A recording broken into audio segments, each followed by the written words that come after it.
referencing Bojack taking a dump on his reputation in the Bojack Horseman show. Also, comparing it to one of the worst sitcoms of all time really gives you some perspective on how bad Bojack's show was. Can you come over? I need you. You really feel for Princess Carolyn here and see how Bojack sort of uses her. There's a lot of weight in this sigh, especially since we've now seen Bojack's pattern numerous times. Apparently, Lil Jon has gone into the pizza game. Why did I insist on a mockumentary format? It's already an overused trope now in 2007. Hey, Ow! Mockumentary is not a trope. It's a device for storytelling. I feel like this dialogue is just the writer's room of this show arguing, but PC is definitely right. Overused in 2007, that is before Parks and Rec came out. People just aren't ready. Yeah, people. It's not me. It's the people that are the problem. Everyone's dumb and I am great. Why do I always forget that? And we see how Princess Carolyn's professional encouragement directly leads to his narcissistic tendencies. Well, Bojack, we can't. I'm your agent. You are so much more than that. You're my lighthouse, my Garmin. You're the little plastic table they put in pizza boxes to keep the pizza from getting smushed. You're Princess Carolyn. And we see how Bojack gets PC to stay, even though she's feeling trepidation about this relationship. She helps him to feel valuable herself, and he feeds into her worth. I'm starting to think this stupid show is the best thing that ever happened to me. Really? Yeah, because it made me realize that you're the best thing that ever happened to me. Plus, they plant that best thing that ever happened phrase right at the beginning to be used as a through line the entire episode. Don't you break my heart, Bojack Horseman. What? What? Can you be wistful a little quieter? Not everyone is interested in your whist. Okay, Bojack. You smell nice. Thanks, Bojack. I love how he's kinda terrible, but then ends on a compliment to level it out. Classic. This cold open is overall a great indication of their relationship over the years, and how it still works to this day. Fantastic setup for this episode's conflict. Okay, bye, Mr. President. Give my love to your basketball friends. What the hell, PC? That is some crazy casual racism right there. You think Halle Berry would have been offered Catwoman if she wasn't an Oscar winner? We just gotta find you your Catwoman. I'm not sure if a Catwoman is really the best thing for my career right now. Great segue. Signore Horseman, Principessa Carolina! Translating princess to Italian despite that being her actual name. I'm sure Mr. PB would be Signore PB. I don't want to be caught in the bull's nets. He may try to, I don't know, kiss me. I prefer kissing cows. No judgment, just a preference. We love a good ally, Sandro. Sandra, haven't you lived in America for like 30 years? Hey, watch it, Bojack. I have grandparents who immigrated from Italy a long time ago, and they still sound pretty much exactly like this. Ugh, critics are the worst. That's my review of critics. 2 thumbs down. 4% fresh. 1 star. Y'all eat a flat butt. It's so great that the Bojack writers can literally put this in their show and the critics will still lick their boots every new season. They were suckers for this. Well, as the black guy Pete say, tonight's gonna be a good night. What a great malapropism of the Black Eyed Peas. All right, Pink Lady, think. Are you talking to me? Are you a Pink Lady? I was a pink lady in my high school's production of Grease. Were you Rizzo? No, Jan. Well, then don't waste my time. And I love how the lady in the stall already knows her being Jan will disappoint this agent. Rizzo's only, apparently, in Hollywood. Hollywoo. Goddamn, what am I, an amateur? Also, this is when it started to set in for me that this would be a bottle episode, which I just love as a choice, always. It's so bold and difficult to pull off, but this episode does it very well. Now let us bow our heads and bray. This is a great donkey gag, but I also love that they're eating hay, and this kid's shirt says foal instead of goal. They really go all in on the animal jokes.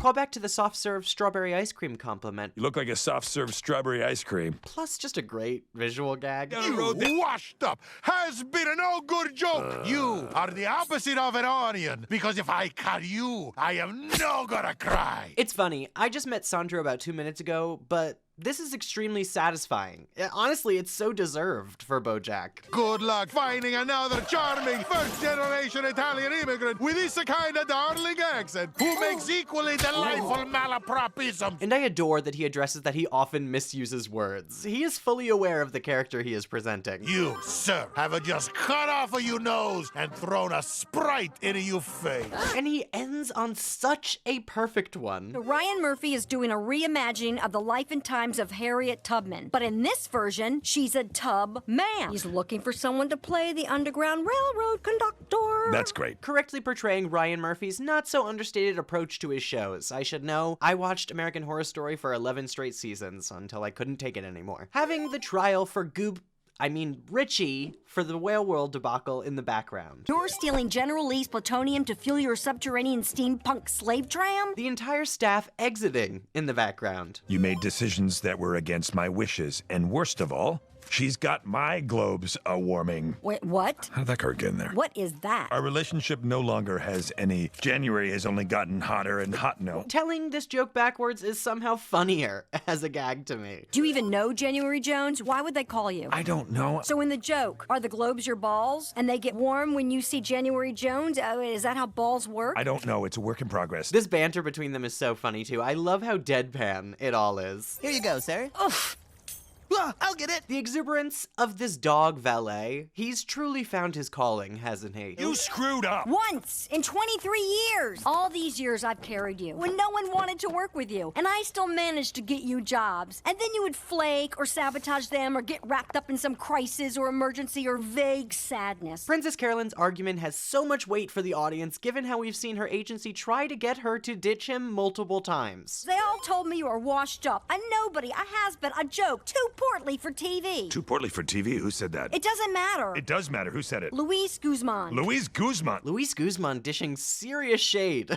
Hello, it's me, Luis Guzman. This is for the best. I no longer have to lug your talentless, self-centered, self-sabotaging, dead-weight carcass and faded talent around my neck. Hey. This absolute read from Princess Carolyn. It is so harsh. I'm gonna go pour myself a little celebratory potato juice because this is the best goddamn thing that's ever happened to me. And another great misuse of the best thing that ever happened. She's trying to convince herself this is for the best. Hey. Hey. I also love that he comes back inside only after she insults him and tries to leave. Speaks a lot to Bojack's cycle of codependence. Haha, I'll get it. What a fun gag. Such a life hack for infinite entertainment if you're a dog in this world. We have a slight problem. In the kitchen? Where is everybody? Such ridiculous books on this shelf. Philip Roth being boofed to Philip Broth as some sort of broth expert is the perfect level of stupid for my personal sense of humor. And then they go further with Philip for Bisques as a pun for Philip K. Dick. So intricate and fun. I love it. I'm actually just happy being a waiter. I'm not my job. You know, a lot of people think that You're the chef. I love how real they make this guy. He's got such reasonable opinions.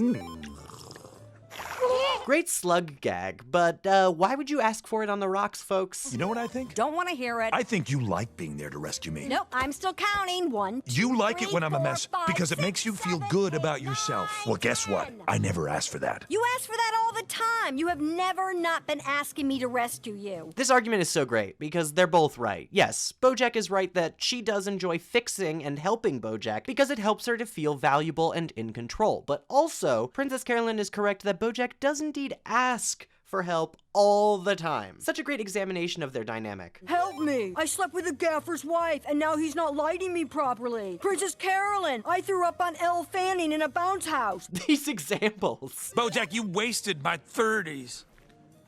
I never said you wasted my 30s. But I love how serious the tone gets when he says this. It really raises the tension and shows how terrible Bojack feels about himself and how he perceives Princess Carolyn's image of him to be. That's really what this is about, not a job. But I held my mouth open for a really long time. What does that have to do with... I just feel like you're not being fair here. To me or Princess Katniss. Wait, who? Your friend. You forgotten her already?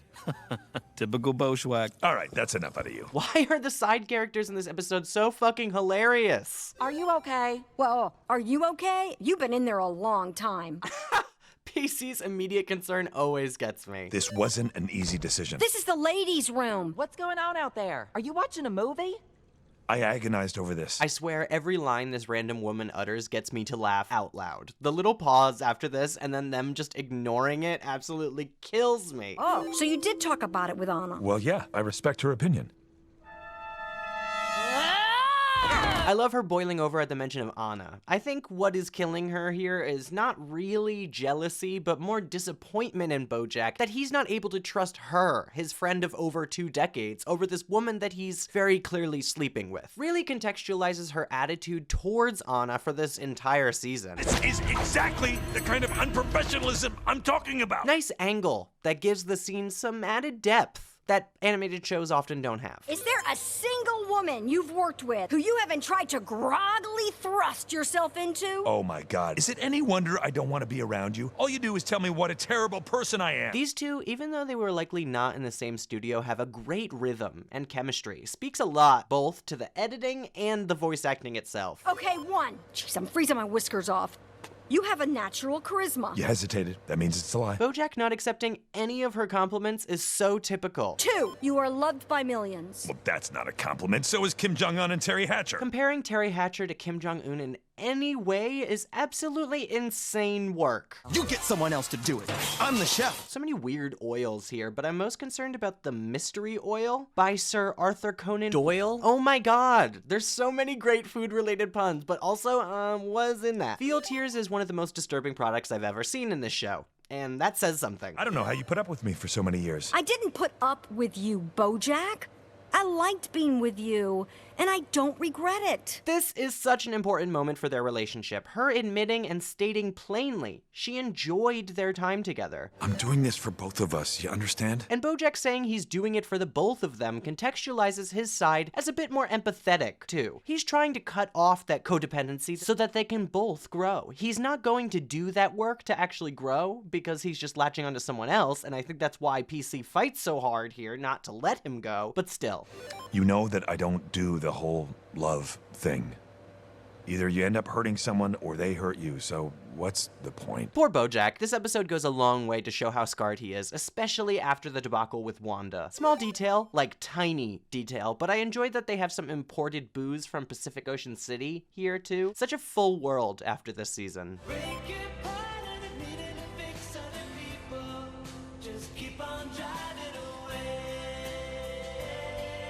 Ugh, who do they write these songs for? Don't go back to the restaurant, Princess Carolyn. Great joke on how every song feels incredibly specific to your situation when you're in your feelings. God damn it.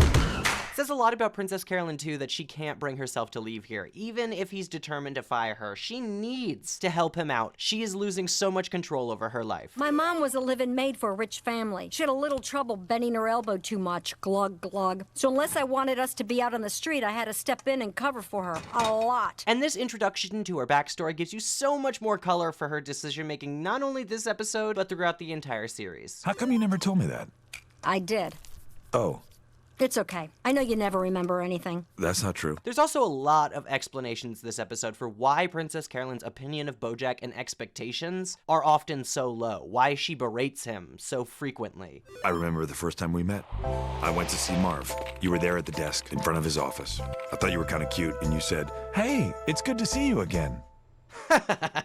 This is so well structured. The first time we met was when I was an intern and I delivered a script to your house. Excellent transitions. Why are you an agent at all if it makes you so miserable? Because I'm good at it. Just because you're good at something doesn't mean you have to do it. I'm good at driving sober, but I don't relish the opportunity. Fantastic advice.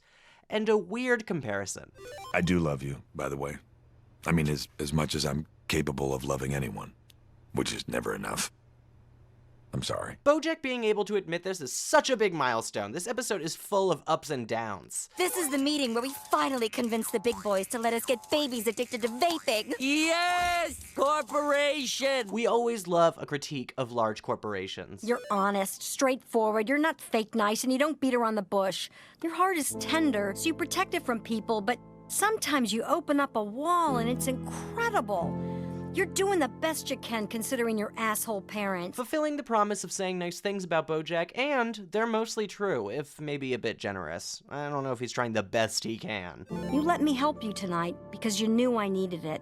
You did it for me, which was very sweet. Such an interesting dynamic, how she thanks him for letting her help him. What complex characters. They both play into each other's personalities so well. I'll never ask anything from you again, but please give me 6 months.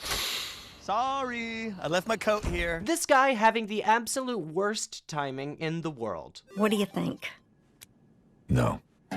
Such an unbelievably harsh ending, perfectly Bojack-esque. Even after all these tender moments and these breakthroughs, Bojack still isn't willing to fully allow Princess Carolyn in past those walls and pushes her away yet again. They don't even talk again until after he resurfaces next season, only fake apologizing to her so that she'd help him find his mother. Really, this is the first pebble down the mountain toward Bojack's rock bottom in season 3. He loses everyone in this Oscar nomination gambit, pushing them all away, starting here with Princess Carolyn. Well, technically starting with sleeping with Emily, but Todd doesn't find out until the episode after this one. And after spending 25 minutes breaking down their relationship, diving deep into their dynamic, and laying all of these two characters' feelings out on the line, the show still manages to take a hard right turn and devastates you right at the end. This show is uniquely capable of that.